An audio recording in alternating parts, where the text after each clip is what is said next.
Welcome to the Argue Your Point podcast. Here are your hosts, Jeff Mitri and Mason Mitri. Yeah. All right, let's get to it. I hope I don't sound... Hold on, I think I sound like I'm talking out of a tin can. Hold on 1 second here. Let me just adjust this a little bit. How about now? Okay. Is that better? I think it's good. Maybe get closer to it. All right, yeah, I sound... All right, I do sound more like myself. All right. So when Charlie, you're playing with a squeaker, a toy, dog toy. Well, I think Mom's up there organizing old toys and stuff. Okay. But anyways, it is... No, it's Wednesday. It's Wednesday, right? Tuesday, It's Tuesday, 27th. January 27th, 2026. News came down today that the Bills have hired their new head coach, former OC Joe Brady. Your reaction, immediate reaction. Did you find out when you were at school? Did you get Yeah. home and how Found out did at you school. find out at school? Teacher? A teacher told you. Yeah. What did he like tell you immediately? Like Yeah. like she was what class? Health? And was she in the middle of like? No. And they're like, hold on, guys, No. stop what you're doing. But, Forget the digestive system. It's really and- weird. Like, I don't know why they did Joe Brady. It's kind of weird. Well, 'Cause- what was your reaction in health class when your teacher said that? You're all angry? Yeah. And what were the other kids' reactions? Like, oh no. Really? Yeah. So, Not liked. no. Oh, But yeah, so that was the temperature of the room. It was really and- weird because why would they hire a head coach that, I mean, they want someone more experienced. And when the defense is worse than the offense, why would you hire a defensive or offensive coordinator, a actual offensive mind coach? Well, I guess that's the. Also, who will be our new OC? That's Hold on, let me adjust this. Yeah, so That's the. Hello, testing. That's the whole thing. That's the one theory is, okay, so I think what they thought was, well, there's a couple of things. That taking a look at last season, what their deficiencies were, what they were bad at, was more of the defense, not their offense. They had a top 5 offense. So thinking, okay, offense is good. Joe Brady's good. Move him up to head coach and hire outside for a defensive coordinator possibly. And there's talks Yeah. about the DC from the passing defensive coach from the Broncos. But so that's just one way to look at it, but based on their hire today of Joe Brady. Go ahead, Mason. What were you going to say? yeah, seems the reaction is almost louder than the hire itself. I mean, the fans are, I mean, fans or people just saying it's underwhelming, and the Bills played safe, really. Instead of hiring someone like Cliff Kingsbury, which I would love, who's a Seattle offensive coordinator. I'd love to have him there. That'd be great, but Joe Brady, so yeah. You know who the defensive coordinator for Seattle is? Is it like, I don't know, Leslie Frazier. really? Our old defense? And he's going to the Super Bowl. Mm. Some people have even said that it was Sean McDermott who overruled him during 13 seconds and took over the play calling. Yeah. I don't know if that's true, but maybe it'll come out. I don't know. Just a little side note. So the thing is, when people hear internal hire, they immediately think complacency, But Brady's offense actually stabilized the team when he took over. The turnover rate went down. He ran the ball more, that's for sure. Yeah. Offense looked a little more balanced. And I'll say this, too, I'll say this, that Houston game, I was calling for Brady's job. I was saying, like, fire Brady. They look too predictable. They and they were not creative at all. They look too predictable and not creative. When you have a predictable offense, it's easy to read. You know what they're doing, and but I'll say this: I thought that at the time, I meant it at the time, but as the season progressed, I think he made adjustments. Yeah. I think he made a lot of good adjustments. Second half adjustments, literally. Second half of the season. Yeah, after that Houston game, it didn't look as predictable. So I did think that he was maybe hearing the heat and made the necessary changes. Yeah. Because they didn't look that boring and predictable really again. Yeah, so I mean, he definitely. So who the coordinator before Joe Brady was Ken Dorsey, and he threw the ball a lot, but he didn't really have a stud running back, even though like Cook might have been on the roster. Singletary? He wasn't. It's Singletary, and Cook might have been on the roster, but he was backing up Singletary and stuff, and he was just kind of, in the running back room, but not In leading the the conversation, charge. you know. Yeah. Okay. So, I feel like some fans wanted like a big name to be hired. Yeah, They including wanted, you. the big press conference talking about new head coach, but we just New got guys guy, new already in the same face. building, you know? Yeah. Already in the building. But, Yep. I don't know. And here's the thing, too. That's kind of crazy, when Terry Pagula says, we had good coaching and great roster. He's blaming the coaching that for not, beating the proverbial playoff wall. Yet he's not even going outside in the coaching. It's the same coach. I mean, same coaching staff. Yeah, like, look around the league. Not every, successful coach is a big hire. So, a lot of them were doubted when they got hired. Like, I'm trying to think about some names. Sean McVay. Sean McVay. That was a little bit ago. Yeah, but he was 5 years younger when he took his job than Joe Brady is. Yeah, but we'll see how he is.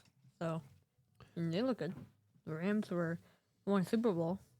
I mean, what's crazy too is they interviewed like 9 guys and they ended up. Phil Rivers was the withdrawal his. If they want to, Yeah, but they interviewed 9 guys. So Josh Allen isn't on all of those 9 meetings. He's in there with Dable. He knows him. He was. They interviewed Davis Webb, where he was Josh Allen's backup quarterback. He knows him. So I think a big part of it was someone who he's comfortable with. I just hope Joe Brady has got the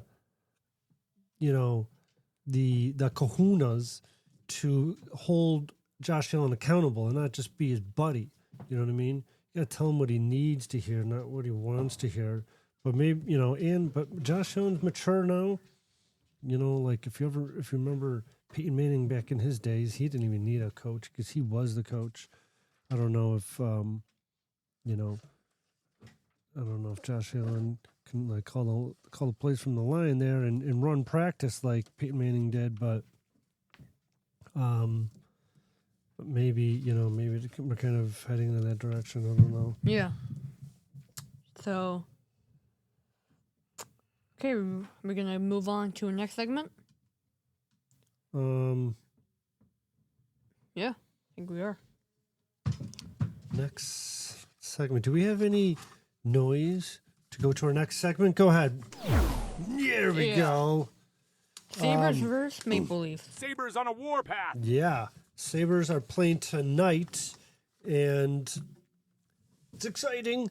They have won 18 of the last 22 games, and 18-3-1 the last 21. Yeah. Which is insane. Yeah. They're just on a tear. Yeah. So the Sabres, they're in Toronto, 27th, taking on the Maple Leafs at away. Yep, in Toronto. And it's important because Toronto is just outside the playoff cut line in the wild card race. They're at 57 points, and they're chasing everyone right now. And, we're like you said, we're third in Atlantic, which is 63 points. insane to think about. Like a month ago or 2 months ago. Yeah, to we're at the think bottom. That And we're, then yeah, it's crazy. if you look on YouTube, just search up Sabres, probably see a ton of videos about what is happening with Buffalo. And we could have a whole podcast on that. Sabres on the warpath. Could do that. Sabres on a warpath. Yeah. Yeah, they are. They, stat-wise, they match up the Toronto and the Sabres, that is, they match up really close. The Sabres average 3.3 goals per game. Toronto's right there, but defensively, Buffalo has a much tighter edge on that, especially when talking about 5-5. Yeah, so Sabres do a different thing. I feel like normally they do 3 forwards, 3 forwards and 1 defenseman rush. The Sabres, they do just about all of them. They have everyone on the rush. Come forward, attack, and score. That's what the Sabres having unique. the defenseman jump in on the rush? Yeah, I mean, when you have Zach Benson, he's a defenseman, right? Zach Benson and Darlene. No, Zach Benson's an offense. Oh, and the other defensive player we have, Young.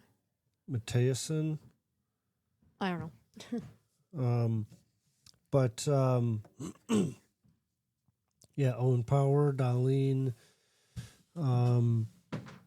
But the Sabres have been getting really good goaltending and really quality shots. I was listening to Seth Epper today in WGR, and they were asked about that because we won a game. We had 5 goals and we had 14 shots. The other day we had 17 shots. How many goals? Like 3? Well, I'm talking about wins. 17 shots with wins. Another one. If you look up at the shots on goal, you'll see we're not out shooting anyone. But what he was really saying, which was awesome, is they're focusing more on quality shots. And I've been saying this all throughout the drought. When you look at the heat maps, the goals that are scored are in the slot. And sometimes during that drought, you would see a Sabre get the puck in the perfect opportunity in the slot, and they would pass it to someone outside of the slot and would end up in a goalie save.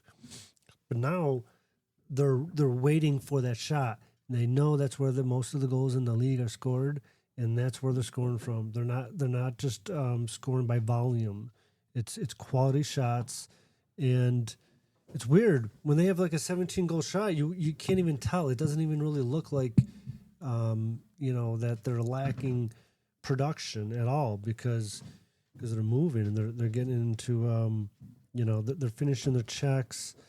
They're fast. They're fast on the rush. Yeah, they're exciting to watch. Very exciting. Yeah, so Sabres, Maple Leafs. So Toronto is sitting outside the playoff cut right now. 57 points. They're chasing basically everyone. Yeah. I mean, this means more for Toronto in sense of the playoff. But Buffalo has been more of a consistent team. What they play? I think they play at 7? Sure. I think they play at 7 o'clock. 7 or 7:30, yeah. I'll have to get back to you on that. I mean, it kind of is a bigger game for Toronto, but it's a big game for Buffalo because this, this is kind of like a couple of years ago when the Bills played the Patriots and were like knocked them out in the perfect game, and we're like, all right, it was a new, we're not the Bills of the old Bills anymore. So this is the Sabres saying to Toronto, we're not going to be pushed around like we usually are. We know how to finish games. That's the biggest difference in the Sabres this year is they know how to finish a game. They know how to close a game out. Normally, sometimes, if they have like 2 minutes left, they'll be like score 2 goals, the opposing team. Now they know how to finish the games out. And they're scoring empty netters. They're finishing games with empty netters. They're staying calm. Yeah, it's awesome. Okay, Sabres have been winning with structure, not skill. Like what you said earlier, quality over quantity. They're getting shots off, controlling pace, and not asking the goalie to win games. Like with Hasek. With Hasek, yeah, he kind of had to stand on his head, and go out and win games with Ukko-Pekka Luukkonen and the Lion. I wish we had a lion. We should get a lion thing in here. That'd be fun. But yeah, they're not being asked to do too much. They're playing really well in front of him, and UPL was saying the other day, he's like, it's really fun to come to the rink, and you just want to win for each other. And I haven't heard a player genuinely say it's fun to come to the rink every day in the Sabres in about 15 years. Yeah. But that's been the reality. But man, it's amazing how fast they turned it around. Crazy. They went from last 9th in the Atlantic to 3rd. But yeah, Sabres penalty kill been good, but Toronto's power play can be dangerous. Yeah. That's going to be a key factor to watch out. Power play. And normally teams get like 2 shots off in power play. So I like to see how this will. Yeah, and Buffalo's been better on the road than a lot of people realize. They're not intimidated by this building, and they've shown that they can close games late, which we just talked about. But they're like they're above 500 on the road. They're way above 500 at home, and that's the sign of a good playoff team. Okay, we're ready to go to some questions. No, rapid fire. No, hold on. Before we get to that.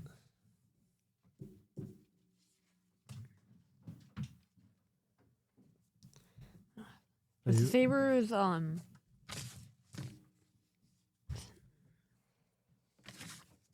you make yours look like mine? Hold up. We have a little timeout here, folks. Okay.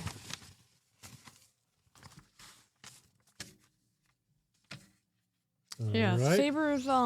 Sabres play their game, limit turnovers, they keep trying out from getting the odd man rushes. I like their chances. They already have good chances of winning. But, it's always Toronto. It's not something where you can. It should be a hostile environment. Even without Mitch Marner, still good. And Will Nylander is injured, I guess he's got an injury. But the other day he was on TSN in the up in the press box, and he flipped off the camera, gave the camera the finger. Oh yeah. Did you see that one thing with the Sabres, Devin Levi? There was a report on Devin Levi on the snow. Yeah. In Rochester, and it said like Devin Levi, Rochester resident. And they didn't even know he played for the Sabres. Yeah. He did not know. It was very funny to watch. Yeah, that's funny. Okay. Yeah, I can't wait for the game, and we got a little segment coming up called Rapid Fire. I don't think. Oh, dog barked just when you did that. All right, let's play Rapid Fire. I don't want to do that. You just did. What's your point? Okay, all right. First, I'm going to start out with a couple of questions, a rapid fire amount of questions, about 6, and give me your answer. If you want to give me like a why, then then Okay. let it roll. Okay, here we go. First question: Joe Brady hire, smart continuity. You know what I mean? Continuous. I know what I mean. Smart continuity move or playing it too safe? I'm going to say playing it too safe, because the Bills fired McDermott because they wanted something different. Then why would you hire the guy in the same building? You could have hired someone like Cliff Kingsbury or some Clint Kubiak. Yeah. But, that's going to be... I don't think that was smart. Okay, next question. Fan reaction so far, overreaction or fair? I think it's fair. Yeah, I mean, you want to see someone different, and then you bring in Joe Brady. Right. So I think it's fair. All right, next question. What matters more for Josh Allen? System familiarity or a fresh perspective? Say fresh perspective. Because something like, remember with Dable? He was, in his first 2 years, he was flashy. And I think something like that could help because now Joe Brady isn't being, controlled by Sean McDermott. He's controlling Josh Allen now. Not just... I think it's going to be... new, well, I mean, the question is system. what matters more for Josh Allen? Fresh perspective. I think that's what you think. That's what you want for Josh Allen. But to answer the question, what matters more? I think it's system familiarity because he chose. You're not answering the questions here. I'm the one. All right. I think it's fresh perspective. That's fine. Okay, next question. Bigger concern for Brady as head coach: game management or building the staff? I'd say building staff because he's a young guy. You know, he's not has a lot of experience, so I think he needs to build the staff up. Bigger concern with Joe Brady. What kind of pieces do you think he should put in place? Like, what kind of person do you think he should hire for the DC offensive coordinator? I mean, should he get rid of Bobby Babich? I think it should, because that run game was the problem all year. Yeah. So if they find someone better, that's you can see he's clearly better, not like 2 ranks above him. What about this? What if he hires a former head coach so that when Joe Brady needs help?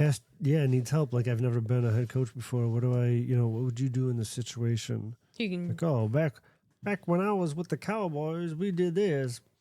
Do like Mike McCarthy but we had a crazy owner who would talk on the talk shows all the time and spill out all kinds of stuff. Cowboys once had an offensive line. It was all Tylers. Oh, yeah? Yeah. and there's a meme people saw it. It was all Tylers because Jerry Jones didn't want to remember the names. Okay, now, similar question to before. Higher upside from this hire, the Joe Brady hire that is, offensive consistency or locker room buy-in? I think the consistency, obviously, because they ran the ball a lot. James Cook did good. Josh Allen had a good season, too. Top 5 offense. So, yeah, I think the offense. But Sean McDermott was good in the locker room, so I want to see how Joe Brady tries to help with that. Yeah, his culture, Joe Brady's culture. All right, final question from me, and then it's your turn. 6 months from now, confidence in the hire or still skeptical? I would say confidence. If they're going off to a, playoff berth, winning the division, then that's confidence. But if you have a bad season, then you're thinking about 5-year deal. Maybe they shouldn't have.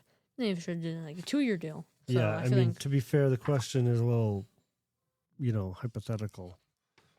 You kind of have to wait to see. You have to ask me in 6 months, right? But I'm optimistic, All right, Okay. Looks like I got some more of the Sabres type of questions coming my way, huh? Okay. Sabres tonight versus Maple Leafs. That Yep. statement game, just another 2 points. Oh, it's more than 2 points. This is a statement game. This is Toronto. They've been going to the playoffs every year, ever since they got Austin Matthews, and we've been just cellar dwellers of the bottom of the Atlantic. It is annoying when you're bad, but not number 1 pick bad. It's been us. We're in the middle. Yep, and we've got Owen Power, Dahlin, and Ed Eichel, all number 1 picks. It's a statement game. It's a statement to show the entire country of Canada, Tage Thompson, USA, Team USA, and Austin Matthews, Team USA. But to show them, who the Sabres are. We're not on top anymore. It's a big rivalry. Oh, yeah. Buffalo. Normally we lose. Now Buffalo, we'll win. Toronto. Can't wait.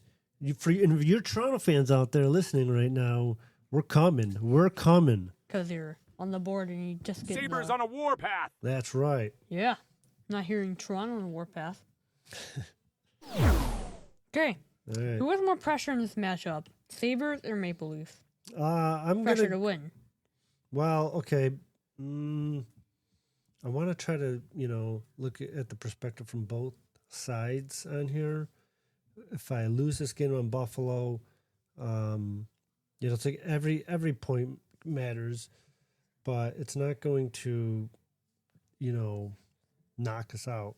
So for Toronto, it'll just add more separation. So for that reason, I'll say there's more pressure on Toronto than there is on the Sabres.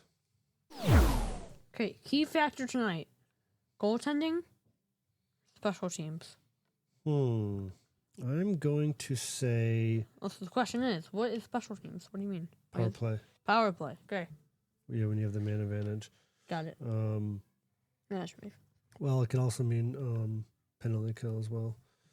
So, so yeah, I think the key factor tonight. No, I don't know if it's going to be goaltending. I think I'm not sure who's starting in net tonight. It's probably UPL.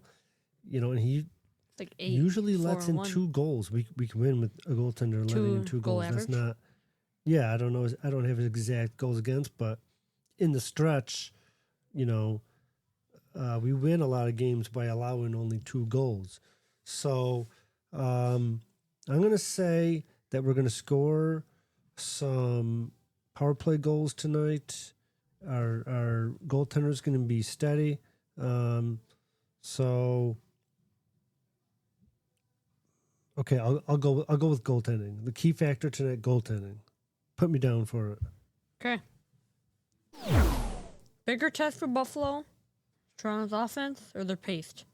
Pace. Toronto's offense or their pace? Well, it's definitely not their pace because we're one of the fastest teams in the league. We can match anyone's pace. So I don't think that's a test. If anything, it's a bigger test for Toronto. But yeah, it's Toronto's offense is the bigger test to keep their high-powered offense at bay, even though William Nylander is injured and he's not in tonight's lineup. Okay. Will the win tonight change the narrative of Sabres? Most- Yes or no? Most Sabres on a definitely. Most definitely, because, like I said, they are just an hour down the QEW, up in Toronto, and these teams, they do not like each other. And all politics aside, Canadians and Americans right now don't really like each other that much. So that goes into it a little bit too, but it's Buffalo, Toronto, it's just like it's the new up and coming Buffalo. Let's go to Toronto. Let's take care of business. Let's not have a 3-point game. Let's take 2 points and then come back to Buffalo. Okay. So at the end of the season, do you see the Sabres being top 3 in the Atlantic, or will they be a wild card team? Or will they make the playoffs? Really the question. Yeah. I mean, they could fall out. It's still very tight. It's been very tight, but we've just been one of the more consistent teams in this stretch. It's still, I mean, like I would say the Rangers have taken themselves out of contention and probably won't, very unlikely they'll make the playoffs. Yeah. Also unlikely? Going 18-3-1. Yeah. More likely. Yep. And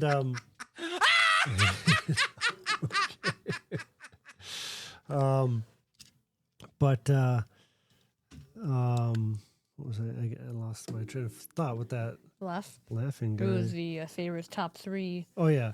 I think I'm thinking top 3. I know they're currently there now, so that's why I'm thinking it's more than likely, but they just keep on winning and they keep on beating the teams that are ahead of them as well. So yeah, I'm going top 3. I'll settle for a wild card, but let's go top 3. Okay. All right. Cool. All right. That was great. That was a good segment. We got to get a new rapid fire segment song. Rapid fire. Yeah. All right. Should we wrap this up? Yeah. It doesn't. Not every episode has to be 45 minutes long. Some could be 29 minutes counting. Some could be 29 minutes. Some could be 30. Okay. We'll see you all next episode. Yeah. Hopefully, we'll have good news about the Sabres, maybe some new news in the Bills, and we'll try to focus more, shift into more NBA because the NFL's gone And after the PGA. Super Bowl. Yeah. And PG, we got Brooks Koepka playing this weekend at the Farmers Insurance Open. tournament at Torrey Pines. Also, that yeah. should be interesting. That One should more be fun. thing. And the week after that is the WM. One more thing. Patriots, Seahawks, Super Bowl. I mean, Yeah. it's going to be crazy if Sam Darnold gets Super Bowl before Josh Allen. That's already crazy. They already went to Super Bowl. It's already happening. Yeah, It so, hasn't technically happened yet, but what do you think the score will be for Super Bowl? and Drake May.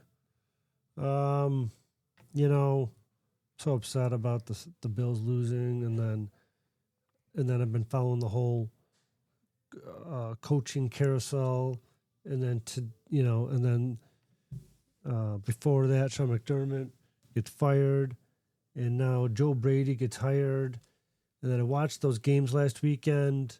It just stinks that the Bills aren't in it, but it's reality, and NFL life goes on. So what do I think about it? It's almost like I've been blocking it out of my mind until right up till the game. Well, yeah, or now, because Question is I'm here. so disappointed. The question is, what's the score at Super Bowl? Well, that's why it was a long-winded answer, because we just want I the haven't brought my brain to the Super Bowl yet. I will. I'll get there. 24-13 Seahawks. Oh, really? Low scoring game? Not like a low scoring game, but they're supposed to have top defenses. 24-13? Yeah. Seahawks? And the Patriots have not been playing. I hope so. I hope the Patriots You don't also win. have to put in that it's not in the weather, Yeah. So if they did like another snowing Super Bowl, but it's in Santa Clara. They just did that the one time in New York, and it wasn't MetLife. that good. Yeah. Yeah. Wasn't even snowing. Should do Buffalo. Yeah, because you don't want weather to play a role in the Super Bowl. You just want it to be warm weather or a dome, so they can just play and not have to factor in the weather. Yeah. Okay. That'll do it. That'll do it. You want to send us out? Yes, I will. All right.